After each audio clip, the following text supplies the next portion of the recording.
Tell को दादी बने 1 साल से ज्यादा का अरसा हो गया है। वो लंदन में रहती हैं, लेकिन कोरोना की वबा के बाद फजाई सफर पर पाबंदियों की वजह से न्यूयॉर्क में मुकीम अपने पोते से अब तक नहीं मिल पाई। पीर से बरतानिया और दीगर ममालिक के वैक्सीनेटेड अफराद के लिए अमरीका सफर की पाबंदी हटाए जाने के बाद भावना बेचैनी से मुलाकात की घड़ियां गिन रही हैं। मैं सीने पर तमगा लगा लेना चाहती हूँ, बड़ा सा हैट पहनना चाहती हूँ, ताकि लोगों को बता सकूँ कि मैं अपने पोते से मिलने जा रही हूँ।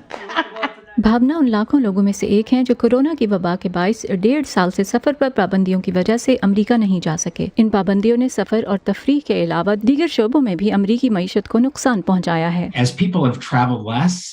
लोगों का कम या ज्यादा सफर करना तवानाई और खाम माल की कीमतों में एक बड़ा किरदार अदा करता है, जो नतीजे के तौर पर मईशत के तकरीबन हर पहलू को मुतासिर करता है। कॉर्नेल कॉलेज के प्रोफेसर टॉड नूप कहते हैं कि अमेरिका में मुल्क के अंदर सियाहत की मुस्तहकम सनत ने दीगर शोबों को ऐसी बहुत सी मुश्किलात से बचाए रखा जो गैर मुल्की सियाहत पर बहुत ज्यादा इन्हिसार करने वाले मुल्कों को दरपेश रहीं। इंसानों पर सफर की पाबंदियों से अशिया और सर्विसेज की नकलो हमल पर भी पाबंदियां लगीं, और इस तरह रोज बरोज आलमगीर शक्ल इख्तियार करने वाली मईशत या ऐसी मईशत जो कम अज कम 18 माह पहले तक आलमगीर शक्ल इख्तियार कर रही थी, ये पाबंदियां उसके लिए बहुत सी गैर मुतवक्किया रुकावटों का बाइस बनी। जैसे रियासत कैलिफोर्निया के शहरों लॉन्ग बीच और लॉस एंजलिस की इन अहम बंदरगाहों पर सामान बरदार जहाजों का ये हुजूम, जिन्हें अमेरिका के मगरबी किनारे की मसरूफ बंदरगाहों पर सामान उतारने के लिए कई दिन इंतजार करना पड़ रहा है। प्रोफेसर टोड के मुताबिक एक ऐसे वक्त में जब अमेरिका में तातीलात का सीजन शुरू होने वाला है, सप्लाई चेन से मुतालिक मसाइल की वजह से सियाहत की निस्बत मईशत ज्यादा मुतासिर हो सकती है।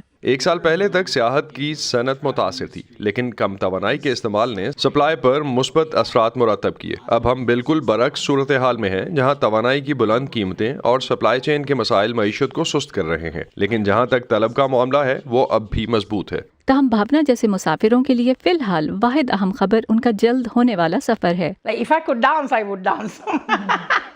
पीर से अमेरिका ने वैक्सीनेटेड अफराद के लिए मैक्सिको और कनाडा से मुल्हिक अपने ज़मीनी सरहदी रास्ते भी खोल दिए हैं।